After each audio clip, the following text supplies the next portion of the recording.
Well, greetings to you.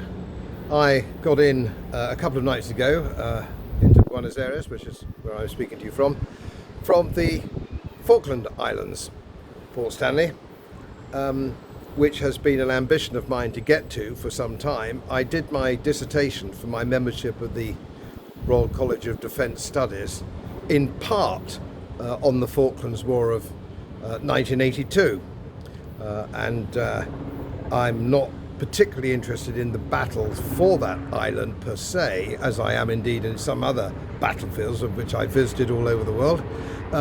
This is more a geopolitical, military, historical dynamic that I'd like to just mention to you now, because I think it's quite important, because I don't know that it was fully understood at the time.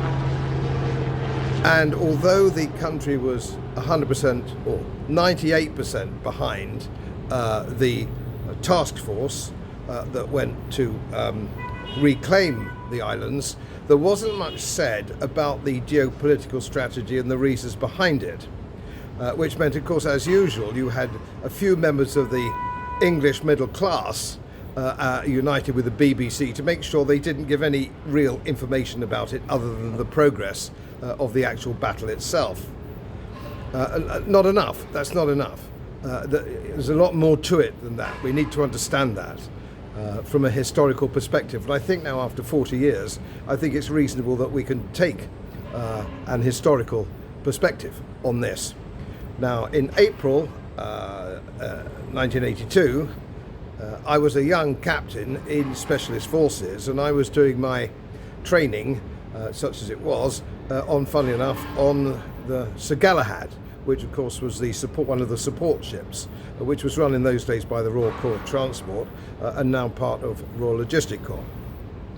How to load it, how to unload it, so on and so forth. So I always felt I had a sort of a personal interest in the war, although I was a non-combatant, needless to say, my volunteer ship was in, being a silly young man, I was dying to have a pop.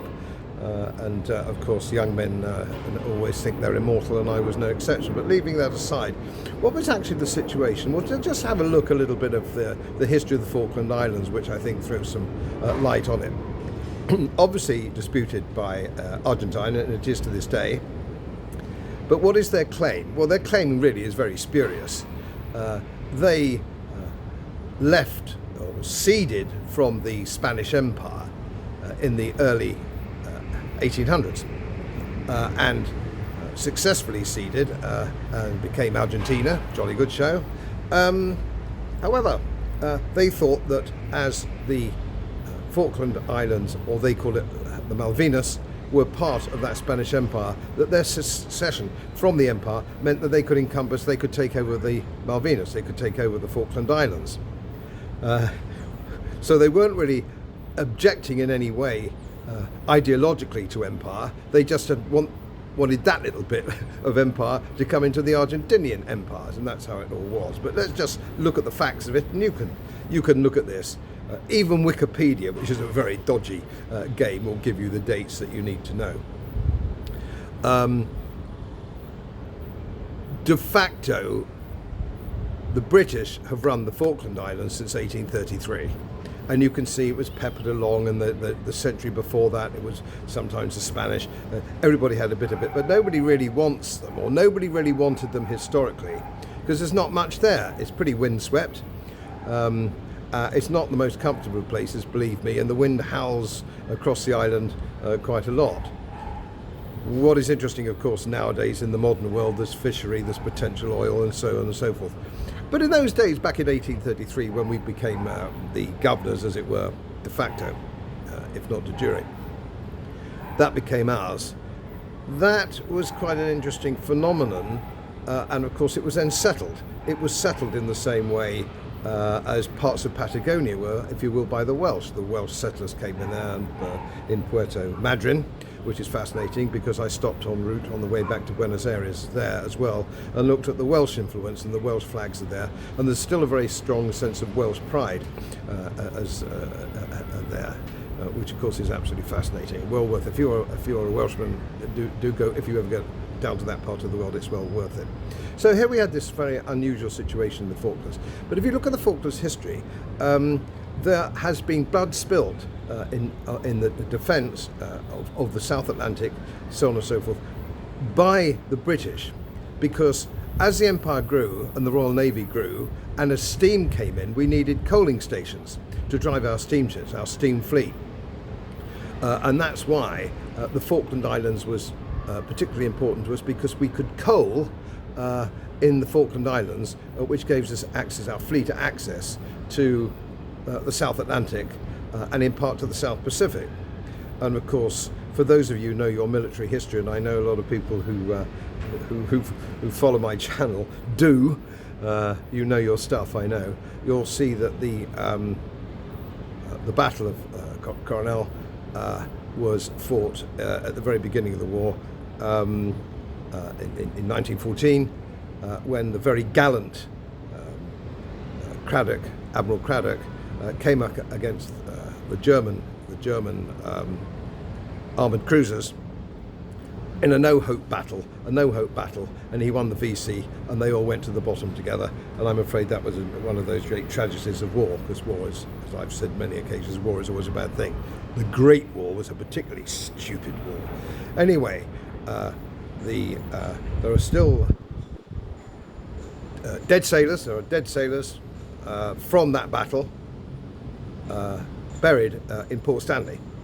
So the point that I'm making here is that blood has been spilled, blood and treasure has been spilled, and there those men lie in perpetuity, if you will, and gives part claim to the Falkland Islands, makes it a lot stronger claim than the Argentinians have, which is pretty spurious. And then, of course, if you move on through history, of course, you'll see the next battle was in Montevideo, where the Grasp took shelter in Montevideo, and Lambsdorff and his ship, and he scuttled the ship and committed suicide again in the very early part of the Second War. So you will find, when you visit the Port Stanley, you will find memorials and you will find headstones over not just 1982, it goes back 100 years. So it isn't reasonable to suggest that we didn't have a very strong claim, a stronger claim than anybody else. Now, sadly, with the great English middle class, there's always some people who will always take Johnny Foreigner's side, always, regardless of circumstance, and we all know who they are. They infest the BBC, and they're the chattering classes who live in posh bits of Hampstead, so on and so forth. Oh my goodness me, but it's Argentine. They couldn't be bothered to work out what the Argentine claim was. They couldn't be bothered to do that. But they like to gob off, don't they? Because it's big bad Britain, and we're always wrong, and the foreigner, Johnny Foreigner, is always right. Fortunately, in the main, the British were totally behind this task force, because we knew very well at the time the Argentine government was a fascist junta, and there were thousands of people they called the missing ones here, and I'm speaking in Buenos Aires, the ones who went missing and were never heard of again. The most appalling circumstances. And it was that government under General Galtieri who wanted to take the Falkland Islands, to take international pressure and domestic pressure off him for being a very, very bad man. A very bad man. And the Falkland Islands is a crown colony. We've got the Union Jack flying over it. You cannot let a fascist junta just walk in and take over. We should have been better prepared. We should have known it was going to happen, but we didn't. We should, with the satellite technology, it's extraordinary. We took away the protection of our submariners from the island, which was the greatest deterrent. We took that away. Lord Carrington took that away. He, on his watch, he was a gentleman, and he, of course, resigned on that basis. Indeed, he should have done. So it was a war that didn't need to happen, and it's a sad thing that it did, because in Puerto Madryn, Ushuaia, there's a memorial to the Belgrano, which was the battleship or the battle cruiser that we sank during that conflict. And still had an MP, Tam Dale, as I remember, had to stand up and say, oh, which direction was the Belgrano sailing when it was sunk? It's just astonishing that you can get to be a member of Parliament and have an Eton education and not understand anything about naval warfare at all. Naval warships zigzag all the time to avoid submarines and torpedoes and so on, and perhaps an airstrike. This is what they do. They zigzag. You cannot possibly assess what's going on by the direction of travel, the direction in which it is sailing. It was a big threat, it was a big warship, and we sank it, and quite rightly. Desperately sad loss of life on Belgrano, over 200, and I mourn for that, and I was saddened to see that memorial for those poor young men that drowned in that. But at the end of the day, I'm afraid it was the Argentine who invaded a crown colony flying the British flag. So the responsibility for those poor dead young men goes with General Galtieri and the government, the junta of the day, not the British. The British didn't want the war, we didn't start the war, but my goodness me, we finished it, and rightly we should. And it sent a message, of course, to the world, rightly so. It sent a message to say you cannot do that. You cannot invade a crown colony with impunity. Now, again, there was a very sad thing. There was John Arlott, the famous cricketer, who was against it, and he said it's terrible. And he thought it was terrible that we were going to actually rescue the islanders, which were 100% British and wanted to stay British. Pretty important, isn't it? What did they want in the Falklands? They wanted to stay part of Britain. They wanted to remain a British colony. So nobody seemed to be thinking, just a minute, isn't it pretty bloody important to find out what the people actually want? John Arlott, and now here was an interesting situation, was against it because the Falklands were a long way away.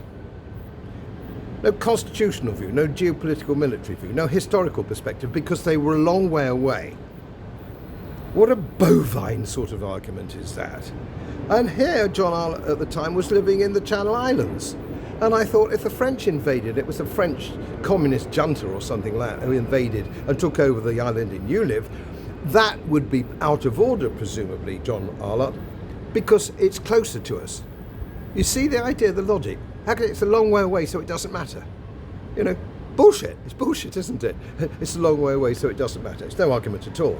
So we had to do it, we had to fight, and we did it, and it cost the lives of 250 British military, all of which you probably know all about the history of the war, and of course another 250 at least maimed, 500 or 600 dead Argentinians, so on and so forth. An unnecessary war, as most wars were. But in the dissertation that I actually did for my membership of the RCDS strategy, in my paper that I wrote, the argument was most wars are stupid and unnecessary and shouldn't be fought. But I'm afraid the British had to fight that war in order to send a message that you just didn't mess with the Union Jack. You messed with it at your peril, and the people that were under our protection, which were the Falkland Islanders, especially against a hostile, vicious junta guilty of murdering many of their own people. So John Arlott and those highbrow, upper middle class friends of mine around who weren't particularly keen on the idea as well, grow up, do some homework, grow up, and look at the thing with a historical perspective.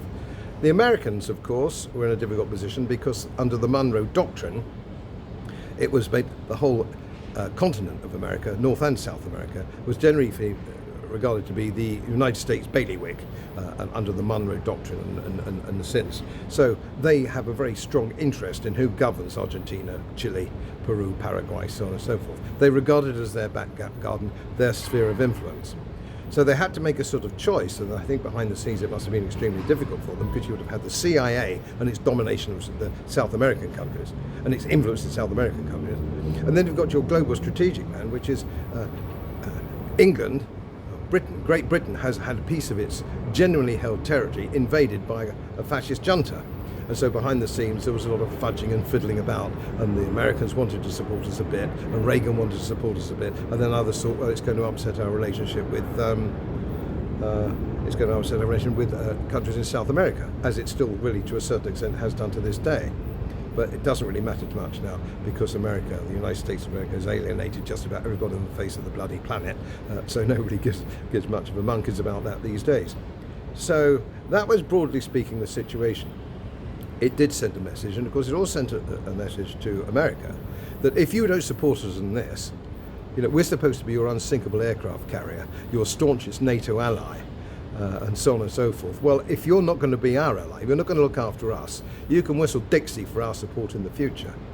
And of course, now as the situation is turned upside down regarding NATO and strategy, North American strategy, and the change of the role of NATO, so on and so forth, which I've been into before and I'm not going to go into now. But a very moving experience, visit to the Falklands, very moving, especially with the little post offices and post boxes and telephone kiosks and all this kind of thing. It's very, very, very English indeed. You know, you could be on a rather windswept island just off the Northumbrian coast, and that's how it would be. And of course, English is a language spoken there by everyone, and it's 100% behind remaining under the protection of the Union Jack. So we did the right thing. It was the right thing. And those people who always back Johnny Foreigner against us are still here today in a different form, different ages, different faces, but they're all the same. Sadly now, of course, we have a Prime Minister who's always going to back Johnny Foreigner. And we had in those, she made mistakes, Margaret Thatcher made mistakes, of course, in her term of office. But the one thing she didn't mess with, and that was her sense of patriotism was not shifted. She was British and she supported the British through and through, and quite rightly. Had she did that, or had she compromised, and you can't compromise with somebody who breaks into your house in the middle of the night, 2 o'clock in the morning, and shoots your dog, say, oh well, you know, let's sit down and have a powwow at 2 o'clock in the morning to see who's right and who's wrong and where we can go from here. And you bloody well don't, you bloody well kick their ass, you bloody well kick them out. And that's what we did, and we were damn right to do it. And anybody who says that we weren't right to do it is another pigeon-chested pansy, of which we seem to have too many these days. As most of you know, my work is very heavily independently research-based.